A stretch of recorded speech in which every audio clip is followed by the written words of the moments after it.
Bonjour monsieur. On vous a laissé après la victoire sur Béziers, il y a une grosse dizaine de jours. C'était quoi le programme depuis? Vous avez coupé quelques jours? On a coupé jusqu'à vendredi dernier, puis on s'est entraîné vendredi, samedi pour pas laisser les joueurs trop longtemps sans nous, pour pas qu'ils s'ennuient. Et pour surtout gagner 2 jours d'entraînement parce qu'on a encore des réglages à faire. Tu étais un peu colère après le match contre Béziers, au micro de Dorian sur Canal. Tu avais évoqué une bouillie de rugby, je crois. Ouais, après je suis excessif, je le sais, mais on doit faire mieux que ça. Ouais. Et alors on va se contenter, mais c'est vrai on ne doit pas être à la portée d'un ballon porté ou d'une pénalité à la 81e. On doit se sortir de ce match. Béziers, il y a 3 actions où ils sont dangereux. Alors ils avaient fait un meilleur match que nous, c'est pas vrai. Mais ils restent dans le match parce que on fait des petites erreurs, on est beaucoup pénalisé, ce qu'on n'était plus. On se fait pénaliser parce qu'on déjoue, parce qu'on a peur, parce que dès qu'on joue ici, je sais pas pourquoi, on n'arrive pas à se libérer complètement. Donc nos leaders se recroquevillent, on utilise beaucoup le jeu au pied, pas toujours à bon escient.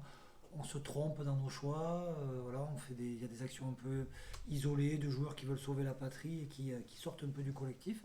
Toutes ces petites choses m'agacent parce qu'on a un projet, parce que je suis maniaque sur certaines choses et qu'il y a des choses voilà, on travaille 2-3 choses qui marchent, on les fait, elles marchent.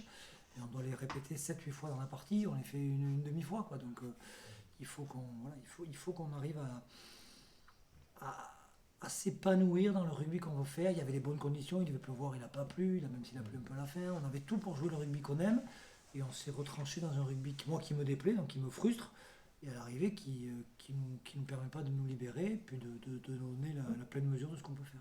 Tu dis que vous êtes peut-être plus crispé à la maison, c'est une bonne nouvelle, vous enchaînez 2 déplacements. Et voilà. C'est l'enchaînement, cadeau. Non, mais ça va être dur parce qu'en plus, plus ça va se resserrer. Là, on était vraiment outsider, on partait de très loin. Là, même si on est encore loin, on se rapproche un peu et on sait très bien que le résultat de cette prochaine rencontre, on va parler surtout de la prochaine à Rouen, il va être déterminant. Non seulement parce que comptablement, ça va nous rapprocher d'un sauvetage possible et ensuite, c'est quand même s'ils ont pris un peu d'avance, c'est aussi un adversaire direct qui est Le venu. sentiment que c'est une espèce de mini championnat à 6 pour le. Oui, ouais, il y a des équipes puis il y a des équipes surprises qui sont pas bien. Provence, Ouais. voilà, c'était une équipe C'est qui bon, était milieu de tableau et qui s'écroule petit à petit, qui a changé son staff, donc il va y avoir un coup de mieux, même si on a vu que c'était pas toujours le cas, quand on changeait le staff, que c'était pas toujours évident que ça soit bien. Et ouais, c'est un mini championnat, mais nous, c'est notre championnat à nous, quoi. On ne doit même plus regarder. Nous, il faut qu'on engrange au maximum. Là, il faut qu'on soit des morts de fer et que chaque point à grignoter, il faut qu'on le grignote. Parce qu'il faut qu'on. Là, je le répète, il faut sauver ce club. À l'heure de démarrer le sprint final, Vincent, enfin, ça faisait plusieurs mois que c'était pas arrivé. Tout le monde a le même nombre de matchs, même si tu dis qu'il faut se focaliser sur nous-mêmes. C'est quand même un peu plus confort et un petit peu plus lisible. Oui, il y a plus de lisibilité. Maintenant, je le répète, il nous reste des points à prendre. Il faut qu'on les prenne. Curieusement, on voit que les 6 derniers s'affrontent en plus Ouais, vendredi, ouais. quoi. Oui, puis après, ce qui est terrible, c'est que si on commence à faire des calculs, on se dit, ouais, mais les uns vont jouer chez les autres, qui vont peut-être chercher une place de barragiste, peut-être une place de. Voilà, on ne sait pas, il y a tellement eu de surprises quand on voit les résultats de Nevers, le dernier résultat de Nevers à Carcassonne qui en a pris 50, alors que bon, voilà, nous, il faut qu'on soit bon, qu'on n'ait pas de regrets, et après, si les autres, ils gagnent les matchs, ouais, quand ils vont prendre nos concurrents directs, soit Valence ou Rouen, prendre des bonus contre Oyonnax, ou on va en prendre à Perpignan. Voilà. Ça, on ne l'avait pas anticipé. On a beau être très fort. Avec ces 2 victoires de suite, vous reprenez votre destin en main quand même. Exactement. C'est pour ça que je dis qu'il faut se concentrer que sur nous, sur notre rugby. Cette semaine, on n'a pas étudié Rouen du tout. On les regardera, bien sûr. On les connaît un peu.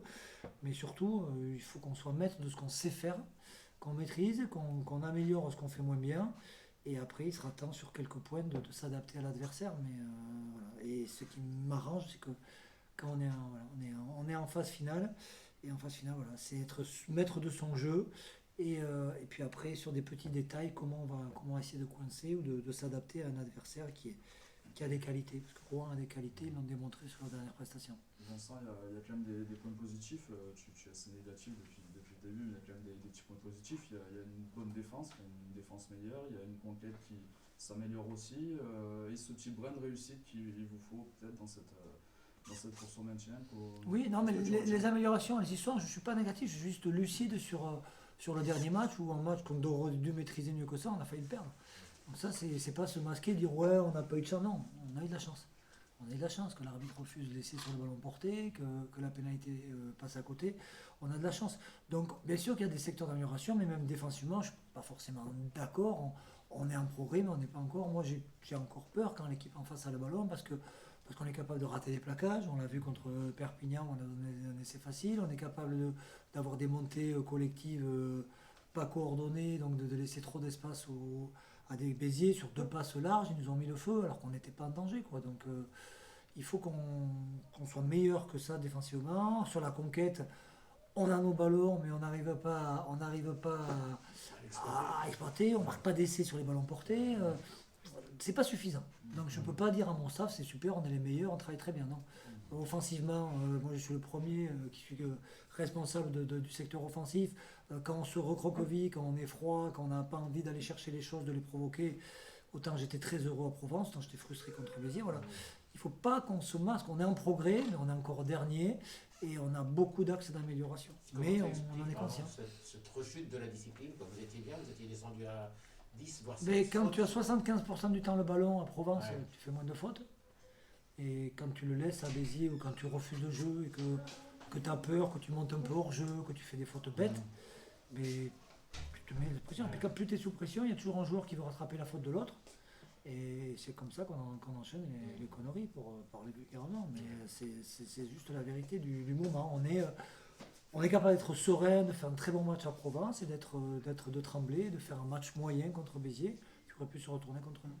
Tu parles de sérénité, on sent que le groupe vit bien quand même, on sent un groupe qui a l'air d'être heureux, d'être ensemble et d'aller chercher les choses. Mais on a dit, quand je vous ai dit il y a 3 semaines que moi je restais ici, j'avais envie de rester ici parce que je me sentais bien, parce que les joueurs vivent bien ensemble, ils pourraient vivre encore plus de choses. C'est vrai qu'avec cette période Covid c'est compliqué, mais ils ont l'air heureux, il y a de la musique dans les vestiaires, ça rigole.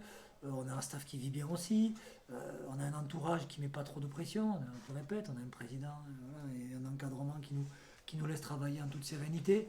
On a le cul dans la graisse. Ouais. Non, mais c'est vrai qu'on a. Mais malgré ça, on est dernier et il faut continuer. C'est vrai que l'équilibre il est fragile, qu'il faut que les joueurs soient conscients de ça, de cette qualité. Alors, c'est dû à leur façon d'être aussi, parce que je pense que c'est des bons mecs. Mais il faut qu'ils aillent le provoquer un peu plus. Aujourd'hui, je les ai félicités parce qu'on a fait une très bonne séance de travail. Je trouve qu'on a vraiment bien travaillé. Je leur ai dit que ce n'était pas suffisant, parce que des fois on travaillait bien quand je jouais moins bien. Donc il faut que ça continue, mais il faut que ça devienne récurrent. Il ne faut pas que ça soit des crises d'intelligence ou des crises de bonheur comme on rentre en plein avec les Dalton. C'est des crises et il faut que ça soit récurrent, que justement qu'il y ait un accident de temps en temps, ça peut arriver, mais que le bien vivre ensemble, le plaisir d'être là, le plaisir de bien travailler, le plaisir de gagner, il faut que ça devienne une habitude. Tu nous le dis souvent, Vincent, toutes les séries sont faites pour s'arrêter. Vous n'avez jamais démarré un bloc de la meilleure des manières. 2, c'est pas une série. Jusqu'à présent. 2, c'est un coup de chance. Comment tu les as retrouvés? Tu l'as dit, là, il y a eu une grosse séance. Ça avait été le cas sur le précédent bloc où tu nous avais dit que tu avais bien senti les mecs au retour. Ouais. Donc, comment tu te sens là? Non, mais après, les impressions elles sont bonnes. Mais après, on avait un bloc, on recevait Perpignan, Vannes, c'était compliqué. Et je crois que le début de match contre Perpignan, il donnait raison à mon optimisme et à mon positivisme, parce qu'on fait une super mi-temps contre Perpignan. Après, on n'arrive pas à tuer le match parce qu'il nous manque des choses, parce que Perpignan était au niveau au-dessus. Voilà, on laisse des vacances, je crois que les joueurs en profitent, ils sont contents aussi de revenir. C'est une période aussi difficile parce qu'on ne sait pas si on va se maintenir. Il y a des joueurs qui sont en fin de contrat, qui ont des clauses si jamais on descend. C'était compliqué et je pense que voilà, au niveau humain, au niveau sportif, au niveau administratif, on l'a géré plutôt correctement, puisqu'il y a des victoires qui s'enchaînent. Maintenant, ça serait le souffle au fromage. J'aime bien cette image parce que je suis gourmand, mais ça serait le souffle au fromage si on n'arrivait pas à faire. Je ne dis pas qu'on va gagner à Rouen, mais faire un bon match et prendre des points. Je dis il faut qu'on grignote et il faut qu'on prenne des points sur ces 2 prochains matchs. Le fait, Vincent, qu'il y ait plusieurs joueurs déjà qui soient prononcés pour la saison prochaine, sans trahir secret, on sait qu'il y en a d'autres, ça va se décanter dans les jours qui viennent. C'est aussi rassurant, enfin, ça conforte la façon de travailler. Oui, après. Sur le côté rassurant et l'engagement des joueurs, bien sûr, c'est bien. C'est bien. Après, sur la façon de travailler, on fait une autocritique dans le staff, on voit ce qu'on fait. S'il y a des joueurs qui préfèrent partir, je ne vais pas me remettre en question. Hein. ça sera leur choix. Et ça fait partie du monde professionnel. Mais c'est vrai qu'il y a des joueurs qui te disent oui, si vous restez, on a envie de rester, ça nous plaît. C'est bien de l'entendre, mais on sait très bien que le joueur est versatile et que s'il y a 3 mauvais résultats, il dira c'est le staff, on n'est pas dupe. Mais je pense qu'on a quand même des rapports plutôt sains, des rapports plutôt sereins à ce niveau-là. On ne va pas chercher avec le staff à chaque fois à se rassurer avec les joueurs, on essaie d'imposer des choses, mais on travaille avec eux, on n'est pas contre eux. Et quand je suis arrivé, pour ne pas revenir là, mais je sentais qu'il y avait un staff et des joueurs qui étaient en opposition. On travaille ensemble et, voilà, et eux ils jouent. Nous on décide de ce qu'on peut faire, mais c'est eux, les vrais décisionnaires, c'est eux parce que c'est eux qui sont sur le terrain. À combien tu estimes la part de joueurs qui vont rester, si tu peux l'estimer aujourd'hui? Si on compte Paul, c'est 90. C'est 90. Non, il y a quasiment 90%. Puis il y en a même qui veulent rester et qui ne resteront pas. Tu t'attendais à une telle adhésion de la part des joueurs derrière le projet du staff? Ils sont heureux ici. Après, je dis ils sont heureux, mais je répète, ils ont le cul dans la graisse. Et la ville, elle est sympa. Le président est gentil. Les salaires pour la Pro D2, ils sont très corrects. Le cas d'entraînement, nous, le staff, on est plutôt mignons aussi. Voilà. Même les responsables de la com, ils sont sympas. Non, il y a un encadrement qui donne envie. Voilà, c'est comme les joueurs de Biarritz, ils sont au roi à Biarritz. Ils sont à Biarritz. Bon, là, quand ils vont aller à Lille, ça sera bien. Mais voilà, il y a le cadre qui fait que, il y a la qualité du travail qu'on propose, il y a les rapports, il y a plein. Vous savez très bien que ce mélange, il est compliqué à faire, c'est de l'alchimie, qu'on maîtrise. Et je ne veux pas dire que je ne la maîtrise pas. Moi, par contre, ce que je sais, c'est que je resterai comme je suis. Et ça, si ça peut rassurer les joueurs, ou pas les rassurer, mais voilà, je ne suis pas versatile. Et le Bayonnais, s'il voit partir Biarritz à Lille, il en pense quoi? Non, je plaisante. Moi aussi. Ça serait triste pour Ouais. le rugby basque. Après, peut-être que ça permettrait d'avoir un club au Pays Basque très fort. Je ne parle même pas de fusion. Je pense que c'est bien de jouer la relégation à chaque fois, de lutter.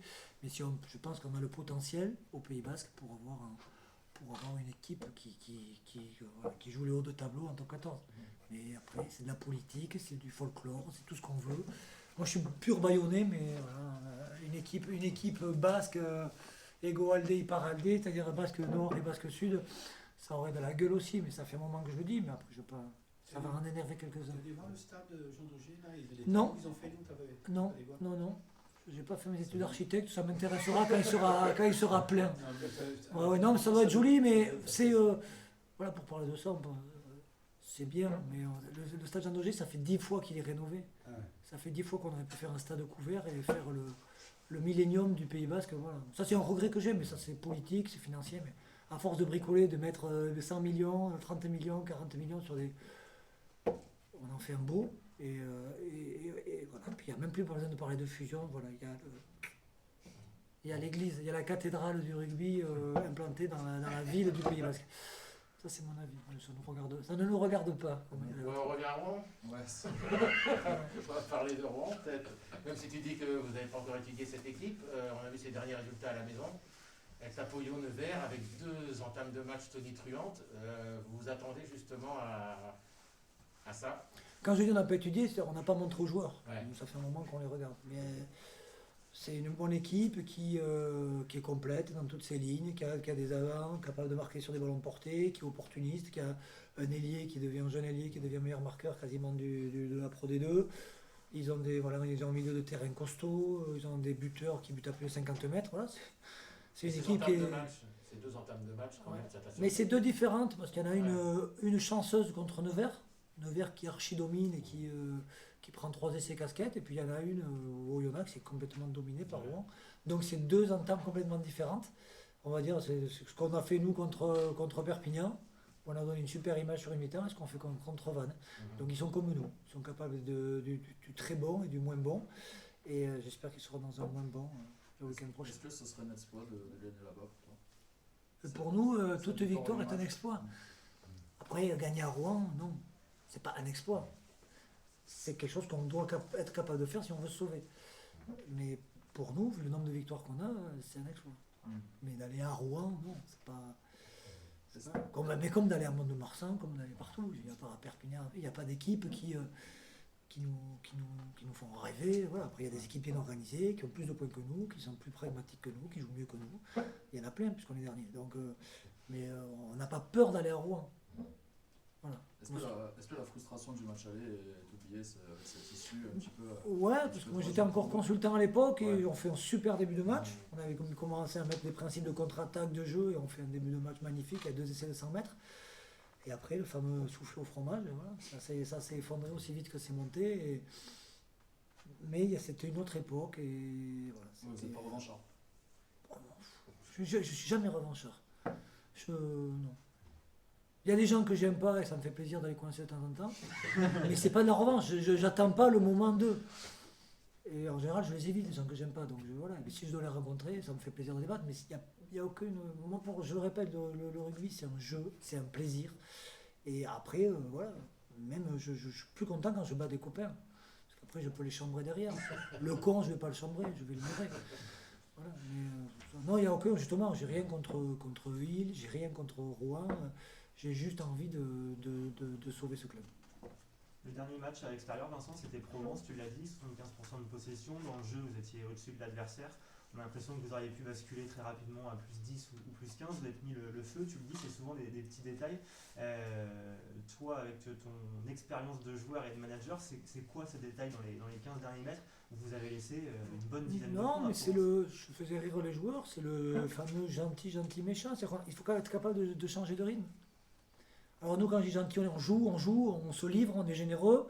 Mais à un moment donné, il faut savoir fermer, dire là je suis méchant, viens te casser les dents contre ma défense, viens récupérer mes jeux au pied haut, viens courir derrière mes jeux d'occupation. C'est être. On va pas te contester dans les rugs, on va pas faire de faute, démerde-toi. Et nous, on est gentil. C'est le match de Mont-de-Marsan, c'est l'exemple type. Où on joue, on produit du jeu, où j'ai même le manager de Patrick Millet qui est gentil, il me dit à la mi-temps, putain, on s'en tape pas, ça joue bien. À l'arrivée, on prend une carotte. Pardon. Ouais, mais on apprend. Et parce qu'on est gentil, que l'arrivée, c'est Marvin Estromo qui lâche un ballon, c'est un ballon dégueulé, ces trucs, et à l'arrivée, on prend 24 points contre Mont-de-Marsan. Vous n'êtes pas assez rationnel? C'est pas rationnel, c'est intelligent. Le jeu, c'est ça le jeu. Au poker ou à la belote, on n'attaque pas tout le temps. Quand on n'a pas les atouts, on n'a pas les atouts. On sait, on garde sa main et on passe le coup d'après. Il paraît que Mathieu Hugal, il attaque tout le temps la belote. Hein? Il paraît que Mathieu Hugal, il attaque tout le temps la Ouais, belote. mais pareil sur le terrain. Ah, oui. Mais c'est très bien, moi je préfère ça. Je pense qu'on peut plus freiner un mec qui attaque tout le temps que demander à un mec qui attaque et qui attaque jamais. Donc moi je préfère voilà, cet excès-là. Et justement, avec Mathieu, aujourd'hui, on a fait une séance sur la capacité de taper au pied. Il m'a dit, j'aime pas ça. Il rigolait, il le sait. Je dis, t'aimes pas ça, mais je te demande de le faire. Moi non plus, j'aime pas ça. Mais 90% des équipes, elles jouent comme ça, et 99% des équipes, elles sont devant nous. Donc il faut qu'on sache le faire un peu, même si on ne va pas se dénaturer. Vincent, on a la sensation que vous jouez un petit peu votre avenir sur les 2 prochains matchs. Est-ce que tu le vois comme ça Le mien? Rouen et le Mont-de-Marsan. Non, je plaisante. Non, mais notre avenir, il est scellé. On est ensemble pour un projet de 3 ans. C'est ça notre avenir. On s'en fout. Quoi, on s'en fout? On est ensemble pour 3 ans et on va jouer un rugby qui va nous permettre d'atteindre d'ici 2 ans ou 3 ans le haut de tableau de la Pro D2. Ça, c'est l'objectif. Ça, c'est mon objectif. Il n'est même pas secret, c'est mon objectif. Qu'on le fasse en partant, en se sauvant les miches à la dernière minute pour rester en Pro D2 ou qu'on le fasse en repartant de national, ça, c'est l'objectif. Après, si on se maintient, tant mieux. Mais ce que j'ai dit aux joueurs, le premier truc que je leur ai dit, on ne joue pas avec la peur au ventre. Oui, c'est une manière d'enlever de la pression. En fait. Mais je ne l'enlève pas, c'est la vérité. Je ne fais pas un jeu d'équilibre. On joue, j'ai envie qu'on se sauve. Moi, pendant les matchs, je suis stressé parce que j'ai envie qu'on gagne, j'ai envie qu'on se sauve. Mais ça ne changera rien au projet, ça ne changera rien à mon ambition pour ce club. Ça ne changera rien. Voilà, qu'on soit dernier de Pro D2 et qu'on bataille l'an prochain avec une blessure, bon, peut-être qu'on va perdre une année nationale, peut-être qu'on va gagner une année nationale. Donc quoi qu'il arrive, c'est le verre à moitié vide ou à moitié plein. Moi, pour moi, c'est à moitié plein. Tant mieux si on reste, parce que je sais qu'on a le potentiel pour rester, qu'on a envie d'y rester, et que tout le monde a envie d'y rester. Et économiquement, à tous les niveaux, c'est mieux. Donc on va tout faire pour. Mais si jamais on n'y est pas, voilà, moi j'ai connu ça à Bayonne où on est monté, c'était un miracle. Tout le monde pensait que c'était normal, non, c'était un miracle. Parce qu'on a vécu un truc extraordinaire et les joueurs en parlent encore. Et même ceux qui sont encore à l'avion me disent, mais on n'a jamais rien vécu de mieux. Même le titre d'après, il n'a pas compté. C'était extraordinaire. Par contre, on n'a pas anticipé l'échec.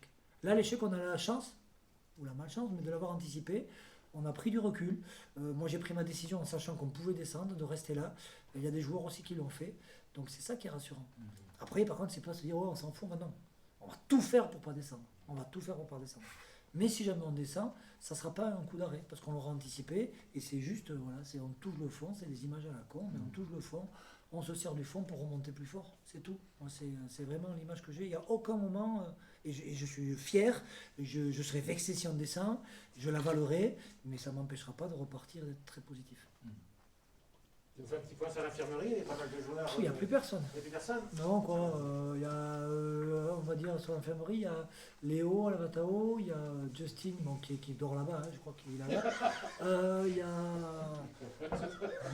Voilà, il y a Avec Yancey, du coup. il y a Yancey, mais oui, voilà, il y a Yancey, mais qui a Sinon, c'est des jumeaux. Ouais, mais Yancey, il a une vraie blessure. Et non, mais je rigole, mais des fois je rigole pas trop quand même. Il a mis le cul dans la palisse. Hein Dans la graisse, dans la palisse. Non, mais il le sait, de toute manière, il le sait. Mais il a mal à un orteil depuis 2 mois. Donc. Du coup, Ragono, c'est bon. Raivono est revenu, Taleboula est revenu, voilà, il est resté qui, il y a Dorian, mais qui est encore, on évite le contact, mais qui sera là la semaine prochaine, donc il vit de l'infirmerie. Qui c'est que j'ai vu? Non, Vincent il est là, il sera dans le groupe, Vincent même. Il n'y en a plus beaucoup, hein. Non, je les ai vus ce matin, j'étais avec eux. Ouais, il y a Marvin, bon, mais lui qui est le blessé longue durée. Voilà, donc il y en avait 4-5 ce matin, non? C'est peu. Non, Ansari il est dans le groupe. Non. Younes, il est dans le groupe. Non. Il sera 24 sûrement, mais non, c'est pour ça, j'étais ce matin, à 7h, je t'avais blessé. T'as 4 blessés. J'ai juste une petite question, Vincent, sur Nakiri. Est-ce que tu peux nous en parler un petit peu? Est-ce qu'on a des nouvelles? Oui, alors Nakiri, pour l'instant, de toute manière, il est en pré-embauche, puisqu'il est pour l'an prochain. Là, il y a peut-être un joker médical. Il y a Marvin Estromo qui allait voir le spécialiste. Ouais. Voilà. Et si jamais Marvin est arrêté pour 3 mois, parce qu'il est arrêté pour 2 mois et demi, mais en fin de compte, son épaule, lui, il ne se sent pas rejouer, il ne se sent pas capable de rejouer. Donc, il va voir le spécialiste. S'ils sont capables de rejouer, tant mieux. S'ils ne sont pas capables de rejouer, on pourra mettre un Nakiri qui nous appartient. Donc il s'est engagé. Oui, qui nous appartient. Voilà, après, ne me demandez pas, il y a des gens qui sont dans l'administratif, ils gèrent ça, j'y connais rien. Je sais que Nakiri s'entraîne avec nous, donc s'il s'entraîne avec nous, c'est qu'il a les assurances pour s'entraîner avec nous. Après, est-ce qu'il est éligible, est-ce que ça, on ne posait pas la question. Un petit peu, Je le connaissais, bien sûr, et de réputation de l'avoir vu jouer, il était un peu au placard à Nevers. C'est un gros potentiel, c'est un gros chat, c'est des gros appuis. Après, il faut qu'il retrouve du rythme, qu'il joue. Donc j'espère que si jamais ça doit se faire au niveau du Joker, il pourra jouer là, sinon on va l'entraîner, le mettre au point sur notre projet de jeu, il sera prêt dès le mois de juillet pour reprendre avec nous. Et sur, Eric, sur Nathan Courtade, est-ce qu'il est encore avec vous? Nathan il s'entraîne avec nous, voilà, il fait partie des jeunes. C'est à la fois on lui rend service aussi parce qu'il était à l'arrêt avec son club fédéral. Il vient, c'est un joueur à potentiel, mais il a 24 ans, il n'est plus dans l'espoir. Donc ça sera à moi de décider s'il peut intégrer ou non le groupe. Pour l'instant, voilà. Bon, il aurait pu le faire lui en joker, mais je pense que Nakiri a un peu plus d'expérience et surtout un potentiel qui nous permettrait d'avoir un profil au milieu du terrain qu'on n'a pas actuellement. C'est pas le même profil que Taleboula. Non. C'est plus puissant que Met. Après, Met nous amène cette puissance sur le milieu du terrain, mais Nakiri, là, voilà. Met c'était plutôt un joueur d'évitement, avant qu'il ait tous ses pépins, tout ça. Mais Met, pour l'instant, il a fait le boulot qu'on attendait de lui. C'est un joueur, et puis l'avantage qu'il a, c'est qu'il est gif. Donc, par les temps qui courent, c'est important. Il a joué, il fait du Amao Albi. Oui, il est très ami avec les deux. Ouais. Messieurs, il y a Paul qui se va Paul, c'est rebondir ça. Il aime bien m'écouter. Messieurs, c'était un plaisir, comme d'hab. Ok, c'était sympa.